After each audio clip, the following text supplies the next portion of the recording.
আমাদের টপিক হচ্ছে ভেরিলোক এসডিএল। তো আমি Gourkanta, electrical and electronic engineering, Rajshahi university of engineering and technology, Rajshahi. তো প্রথমে আমরা ভেরিলোকের কনসেপ্ট দেখবো, যে মডিউলের। তো আমাদের ভেরিলোক কোডগুলো স্টার্ট হয় মডিউল কিওয়ার্ড দিয়ে এবং শেষ হয় ইন্ট মডিউল কিওয়ার্ড দিয়ে। আর আমরা যদি ভেরিলোক কোডের সিনট্যাক্স দেখি, জেনারেল সিনট্যাক্স এগুলো এরকম হয়: প্রথমে মডিউল, এরপর মডিউল নেম দিতে হয়, এরপর ফার্স্ট ব্র্যাকেটের মধ্যে লিস্ট অফ পোর্টস, এরপর আমাদের ইনপুট এবং আউটপুট ডিক্লেয়ার করতে হয়, এরপর যদি আমাদের লোকাল নেট থাকে তো সেই নেট ডিক্লেয়ার করতে হয়, এরপর আমাদের প্যারালাল স্টেটমেন্ট লিখতে হয়। আর আমাদের ভেরিলোক কোডটি শেষ হয় ইন্ট মডিউল এই কিওয়ার্ড দিয়ে।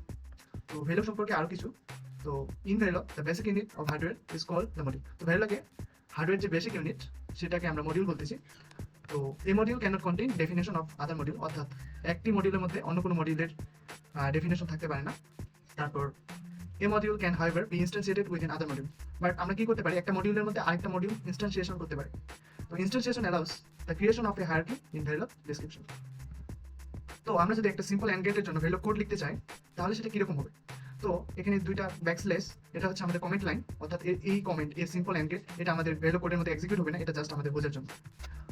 তো দেখো আমাদের ভেরিলোক কোডটা এরকম হয়েছে যে প্রথম শুরু হয়েছে মডিউল দিয়ে, এরপর আমরা মডিউল নেম দিয়েছি সিম্পল অ্যান্ড, এরপর আমরা ফার্স্ট ব্র্যাকেটের মধ্যে আমাদের পোর্টগুলো ডিক্লেয়ার করেছি, এফ যেটা হচ্ছে আমাদের আউটপুট, এ এন্ড বি যেটা হচ্ছে আমাদের ইনপুট। এরপর আমরা ইনপুট ডিক্লেয়ার করেছি এ এবং বি কে, এফ কে আমরা আউটপুট হিসেবে ডিক্লেয়ার করেছি।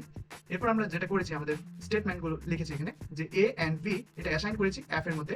এরপর আমরা ইন্ট মডিউল দিয়ে আমাদের মডিউলটা শেষ করেছি। তো এইভাবে এই কোড দিয়ে আমরা এই সিম্পল অ্যান্ড গেটকে রিপ্রেজেন্ট করেছি। তো আমাদের এটা অ্যান্ড গেটের মতো কাজ করছে কিনা বা আমাদের এই কোডটা ঠিক আছে কিনা এটা চেক করার জন্য আমাদের আরেকটি ভেরিয়েবল কোড লিখতে হয়, যেটাকে আমরা বলতেছি টেস্ট বেঞ্চ। তো আমরা এই সিম্পল অ্যান্ড গেটের জন্য টেস্ট বেঞ্চটা দেখি। তো এটা হচ্ছে সিম্পল অ্যান্ড গেটের জন্য টেস্ট বেঞ্চ। তো আমাদেরকে যেটা করতে হয় যে আমাদেরকে এ এবং বি এর বিভিন্ন মান দিতে হয়, তারপর এফ এর মান চেক করতে হয়। দেখো আমরা এখানে কি করেছি, এবং এ ও বি এর বিভিন্ন মান দিয়েছি, একবার 0 0 0 1 1 0 1 1। এখন এরপর আমরা চেক করেছি যে এ বি এর জন্য এফ এর মান কিরকম হয়। এখন আমরা আমাদের ভেরিলোক কোডটিকে ভেরিফাই করবো যে সেটা আমাদের ঠিকমতো কাজ করছে কিনা কোড ব্লকের মাধ্যমে। তো দেখো আমি simple slash N dot V এই নামে যে ফাইলটা তৈরি করেছি সেখানে আমি আমাদের মেইন কোডটা লিখেছি এবং সেটা সেভ করেছি। এরপর আমি simple slash N slash TV dot ভিতে আমাদের টেস্ট বেঞ্চটা লিখেছি।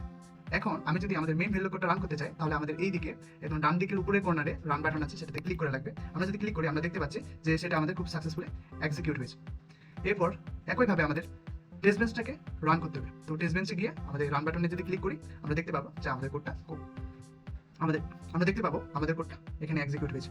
তো সেম টাইম অর্থাৎ সিমুলেশন টাইম যখন 0 তখন A0 B0 F0, অর্থাৎ আমরা জানি 0 0 এর এন্ড হয় 0, 0 1 এর এন্ড 0, 1 0 এর এন্ড 0, শেষে 1 1 এর এন্ড হচ্ছে 1। তো আমরা চাইলে এটা ওয়েব ফর্মের মাধ্যমেও দেখতে পাই। তো এই জন্য আমাদের কি করতে হবে, এই টার্মিনাল পোর্টে যেতে হবে। টার্মিনাল পোর্টে গিয়ে আমাদেরকে লিখতে হবে iverilog -o, এরপর একটা নাম দিতে হবে। আমি নাম দিলাম test টেস্ট।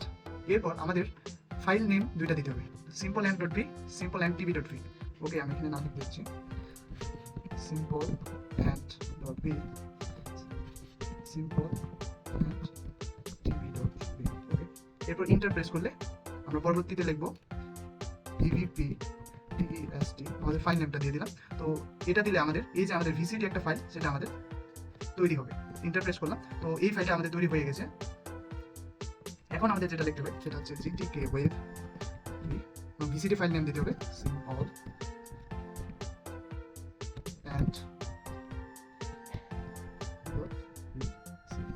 এরপর ইন্টারপ্রেস করলে আমাদের গ্রাফিক্যাল রিপ্রেজেন্টেশনের জন্য আমরা দেখতে পাচ্ছি যে আমাদের গ্রাফিক্যাল যে ট্যাবটা সেটা ওপেন হয়ে গেল, এবং এটাতে যদি আমরা ক্লিক করি আমাদের দেখো যে ইনপুট এবং আউটপুট পোর্টগুলো শো করতেছে। এরপর আমরা সিলেক্ট করার ইনপুট এবং আউটপুট পোর্ট সিলেক্ট করার পর এখানে ইনসার্ট করবো। তো ইনসার্ট করলে আমরা দেখতে পাচ্ছি যে এটা হচ্ছে এ, এটা বি, এটা এফ, অর্থাৎ আউটপুট আমরা দেখছি 0 0 আউটপুট 0, 0 1 এর 0, 1 0 এর 0, কিন্তু 1 1 এর 1। তো ধন্যবাদ সবাইকে আজকে টিউটোরিয়ালটি দেখার জন্য।